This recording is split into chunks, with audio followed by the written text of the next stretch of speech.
ఏపీలో 5 ఎమ్మెల్యే కోట ఎమ్మెల్సీ ఎన్నికలకు నోటిఫికేషన్ విడుదలైంది. ఇందులో 4 టీడీపీకి 1 జనసేనకు దక్కనున్నాయి. టీడీపీ అభ్యర్థులపై సస్పెన్స్ కొనసాగగా జనసేన నుంచి నాగబాబుకు ఖరారైనట్టు తెలుస్తోంది.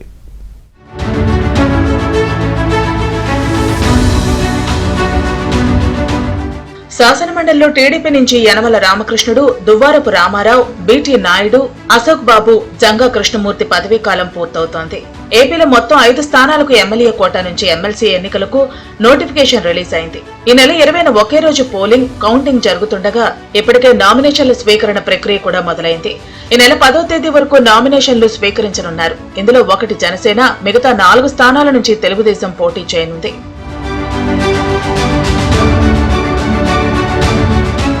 ఎమ్మెల్సీ ఎన్నికలకు నోటిఫికేషన్ రావడంతో టీడీపీలో అభ్యర్థిత్వాల కోసం తీవ్ర పోటీ నెలకొంది. ఇప్పటికే చంద్రబాబు జనసేన నేత నాగబాబును కేబినెట్ లోకి తీసుకుంటామని చెప్పడంతో ప్రస్తుతం నాగబాబుకు ఎమ్మెల్యే కోట ఎమ్మెల్సీ ఎన్నికల్లో 1 స్థానం ఖరారైనట్టే.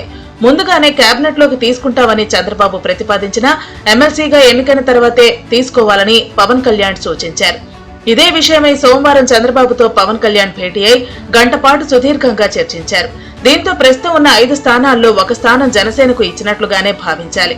మిగతా 4 స్థానాల్లో 1 బీజేపీ కోరుతున్నప్పటికీ చంద్రబాబు అంగీకరించలేదు. ఇప్పటికే రాజ్యసభ స్థానాలు 3ంటిలో 1 బీజేపీకి ఇచ్చారు. దీంతో ప్రస్తుతం ఎమ్మెల్యే కోట ఎమ్మెల్సీ స్థానం బీజేపీకి దక్కే అవకాశం లేదని టీడీపీ వర్గాలు చెబుతున్నాయి.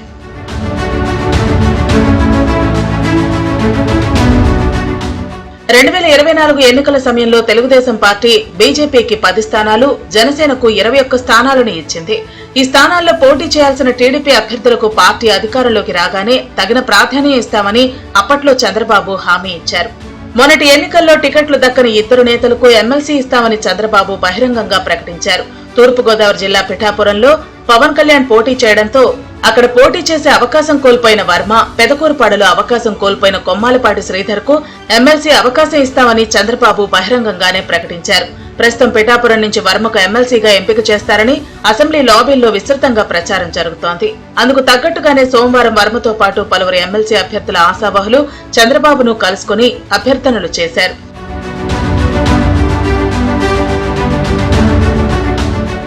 జనసేన అభ్యర్థిగా నాగబాబు, టీడీపీ అభ్యర్థిగా వర్మ పేర్లు ముందు జాబితాలో ఉంటాయని ప్రచారం జరుగుతోంది.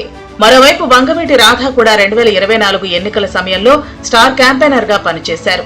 ఇటీవల రాధాను చంద్రబాబు పిలిపించుకుని మాట్లాడారు. అదేవిధంగా మైలవరం నుంచి వసంత కృష్ణ ప్రసాద్ పోటీ చేయడంతో సీటు ఇవ్వలేకపోయిన దేవినేని ఉమా పేరు కూడా పరిశీలనలోకి వచ్చింది. బీసీ కోటాలో బుద్ధ వెంకన్న పేరుతో పాటు బేద రవిచంద్ర పేర్లు కూడా వినిపిస్తున్నాయి. ప్రస్తుతం రిటైర్ అవుతున్న యనమల రామకృష్ణుడికి ఒకవేళ తిరిగి ఎమ్మెల్సీ అభ్యర్థిత్వాన్ని పునరుద్ధరిస్తే బీసీ కోటాలో ఎవరికీ దక్కే అవకాశం లేదు. దీంతో పాటు 2 స్థానాలు అగ్రకులాలు, 1 స్థానం బీసీ, మరో స్థానాన్ని ఎస్సీ లేదా మైనార్టీలకు ప్రాతినిధ్యం కల్పిస్తారని భావిస్తున్నారు. సోమవారం నుంచి నామినేషన్లు ప్రారంభం కావడంతో చంద్రబాబు బుధవారం నుంచి శుక్రవారం వరకు ఢిల్లీ, విశాఖ పర్యటనలో ఉంటారు. మార్చి 8న అభ్యర్థుల తుది జాబితా ఖరారు కానుందని చెబుతున్నారు.